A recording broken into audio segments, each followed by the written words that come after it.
So if we differentiate the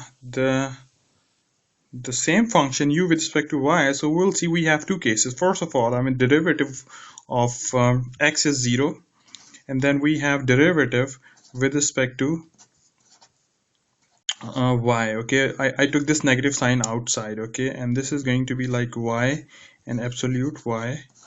Okay, but there is a problem here. This is absolute function. Okay, first of all, if we had just absolute function, so we could not differentiate it. Okay, but right now we have the product of these two, so we'll see the what happens. Okay, this is we can do in this way, like if y is greater than 0, then okay, well, I write this partial dy outside, and this negative sign is also outside, and we'll see what happens. Okay, if y is greater than 0, so we'll see that, okay, well, this y stays here, and this absolute is actually just y.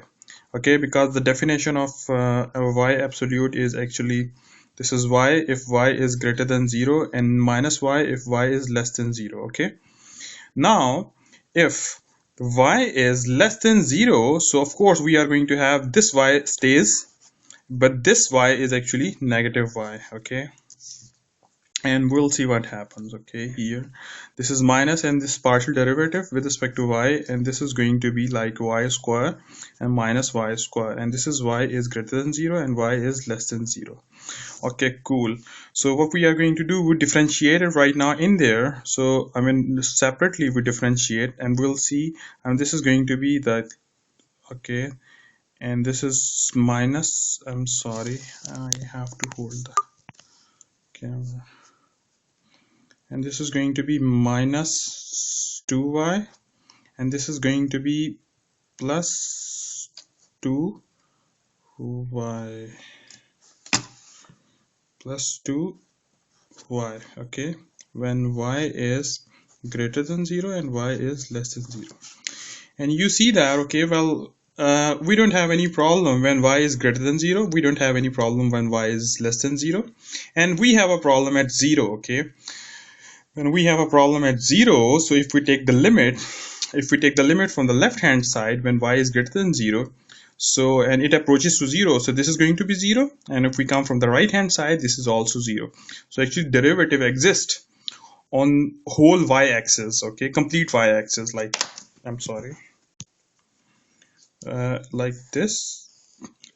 First, derivative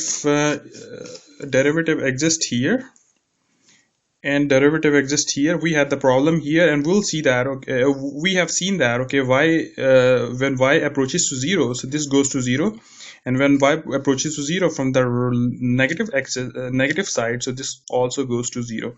So the problem is resolved here. So it means uy is existing. Okay, now we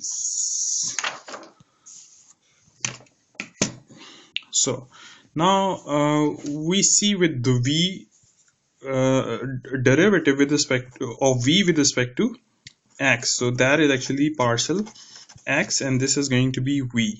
Okay, and you know that, okay, v is actually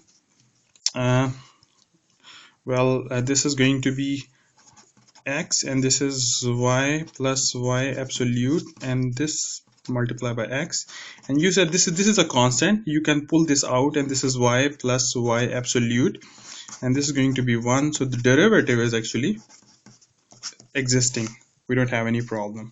So it means ux exists, which is actually, yeah, ux exists, uy exists, and we have vx which is existing. Right now we have we see what happens with vy.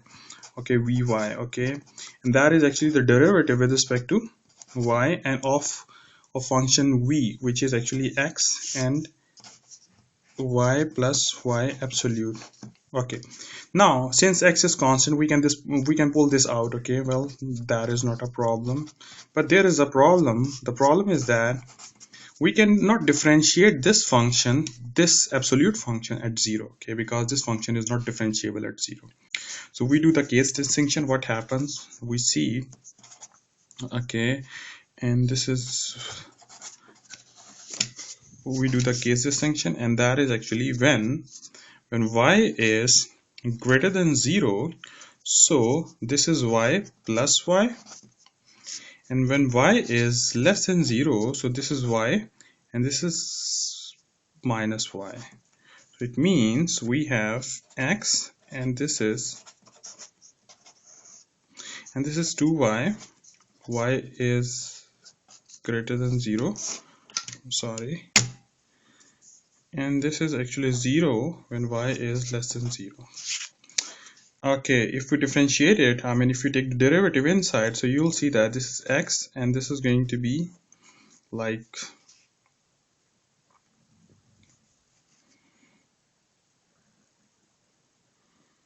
you can multiply x inside even.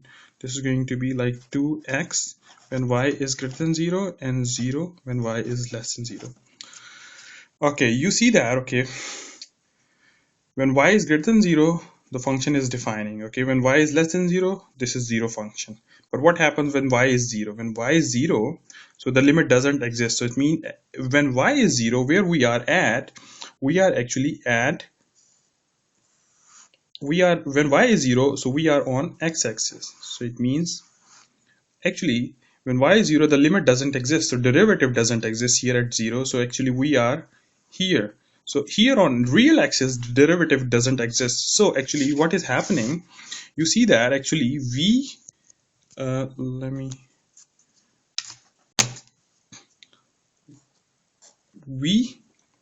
vy exist on whole complex plane excluding real line, excluding this line. I hope it helps. Bye.